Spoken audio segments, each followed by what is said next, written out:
నిన్న parliament budget session last day.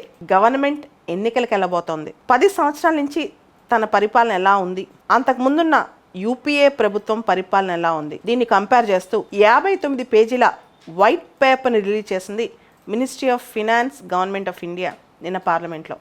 UPA government 2004 to 2014 performance, ప్రస్తుత NDA government 2014 to 2024 performance comparative charts release చేసింది ప్రభుత్వం.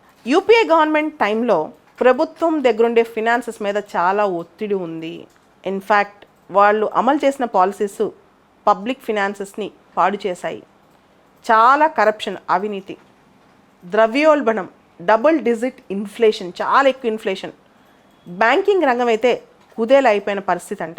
అదేవిధంగా excessive lending, అసలు టెలిఫోన్ బ్యాంకింగ్ అని చాలా, అంటే బ్యాంక్లో అప్పులకు సంబంధించి ఎన్పిఎస్ అయిపోవటం, పెద్ద పెద్ద వాళ్ళు ఇన్ఫ్లుయెన్స్ చేసి లోన్లు ఇప్పించడం, ఇవన్నీ జరిగాయి. మొత్తం కంప్లీట్గా పాలసీ ఆఫ్ అన్సర్టనిటీ అనమాట. దీని అన్నిటికీ సంబంధించి union government vide paper release చేసింది నిన్న, కంపేర్ చేస్తూ రిలీజ్ చేసింది అనమాట. అసలు ఏంటి కంపారిజన్ ఒకసారి చూద్దాం. 2004 to 2014 టాప్ 5 ఫ్రెగైల్ ఎకానమీస్, బలహీనంగా వీక్గా ఉన్న ఎకానమీస్లో మనది ఒకటైతే 2014 to 2024 ఈ 10 సంవత్సరాల్లో స్ట్రాంగ్ ఎకానమీస్లో టాప్ 5లో ఉంది భారతదేశం. ప్రస్తుతం భారతదేశం గ్లోబల్ గ్రోత్ రేట్స్ కంట్రిబ్యూషన్లో ప్రపంచంలోనే 3rd ఉంది. గ్లోబల్ గ్రోత్ రేట్ కంట్రిబ్యూషన్లో భారతదేశం ఇప్పుడు 3వ స్థానంలో ఉంది. అంత పెద్ద స్థానానికి వెళ్ళింది భారతదేశం ప్రస్తుతం. అప్పట్లో కామన్వెల్త్ గేమ్స్ స్కామ్లు, కోల్గేట్ స్కామ్లు, ఇలాంటి స్కాములతో ఉండేది భారతదేశం. ఒక కామన్వెల్త్ గేమ్స్ కండక్ట్ చేయాలి అంటే ఆ గేమ్స్కి చాలా కరప్షన్ జరిగిందంట. ఇప్పుడు G20ని ఎంత సక్సెస్ఫుల్గా నిర్వహించారని చెప్పుకుంటున్నాం. అప్పట్లో 2G spectrum scam, CAG report ప్రకారం 1,76,000 crores కరప్షన్ అయిందని చెప్పి, ఇప్పుడు 5G చాలా ఫాస్ట్గా ప్రజల్లోకి వచ్చేస్తుంది. అప్పటికిప్పటికి తేడా అని చెప్పింది ప్రభుత్వం. అప్పట్లో బంగారం ఇంపోర్ట్ చేసుకోవాలంటే ఆ లైసెన్స్ చాలా తక్కువ మంది చేతిలో ఉండేది. ఇప్పుడు గిఫ్ట్ సిటీ, గుజరాత్లోని గిఫ్ట్ సిటీలో డైరెక్ట్గా బులియన్ ఎక్స్చేంజ్ పెట్టేశారు. ఎవరైనా సరే బంగారం బిజినెస్ చేసుకోవచ్చు, ఏ బాండ్స్ అయినా కొనుక్కోవచ్చు చిన్న చిన్న సరళీకరణలతో. అప్పట్లో బ్యాంకుల్లో ట్విన్ బ్యాలెన్స్ షీట్ ప్రాబ్లం ఉంది. ఇప్పుడు బ్యాంకుల్లో ట్విన్ బ్యాలెన్స్ షీట్ అడ్వాంటేజ్ ఉంది. అంటే ఏం లేదు, అప్పట్లో నిరర్ధక ఆస్తులు ఎన్పిఎస్ చాలా ఎక్కువ ఉండే, బ్యాంకుల్లో అప్పులు తీసిన ఎగ్గొట్టే వాళ్ళు చాలా ఎక్కువ. ఇప్పుడు ఎన్పిఎస్ బాగా తగ్గిపోయాయని అర్థం అనమాట. అప్పట్లో ఇన్ఫ్లేషన్ డబుల్ డిజిట్ ఉండేది, అంటే ద్రవ్యోల్బణం చాలా ఎక్కువ ఉండేది. ఇప్పుడు ఓవరాల్గా చూసుకుంటే యావరేజ్న 5% ఉందంట. అప్పట్లో ఫారిన్ ఎక్స్చేంజ్ క్రైసిస్ ఎక్కువ ఉండేది, విదేశీ మారక నిల్వల సంక్షోభం అనమాట. ఇప్పుడు మనకి ఫారెక్స్ రిజర్వ్స్ ఎంత ఉన్నాయి తెలుసా?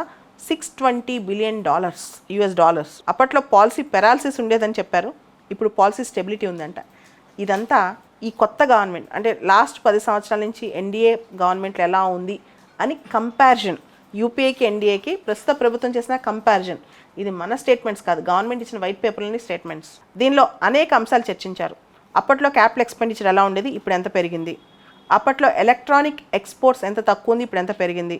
అప్పట్లో ఎఫ్డిఎస్ రావడం ఎంత కష్టంగా ఉండేది, ఇప్పుడు ఎఫ్డిఎస్ ఎలా వస్తున్నాయి. అప్పట్లో భారతదేశంలో ఇంటర్నల్గా మల్టీ డైమెన్షనల్ పావర్టీ 29.2% ఉంటే ఇప్పుడు 11.3% ఉంది. అప్పట్లో పరోక్ష పనులు 15% ఉంటే ఇప్పుడు 12.2% ఉన్నాయి. అప్పట్లో స్టార్టప్స్ 350 ఉంటే ఇప్పుడు 1,17,257 ఉన్నాయి. ఇలా అనేక అంశాలు, మౌలిక వసతులు కావచ్చు, మ్యానుఫ్యాక్చరింగ్ సెక్టర్ కావచ్చు, సర్వీస్ సెక్టర్ కావచ్చు, మెడికల్ కాలేజెస్ కావచ్చు, ఇన్నోవేషన్స్ కావచ్చు, లాజిస్టిక్ పర్ఫార్మెన్స్ కావచ్చు, అనేక అంశాల్లో కంపారిటివ్ చార్ట్ తయారు చేసి చూపించింది ప్రస్తుత ప్రభుత్వం.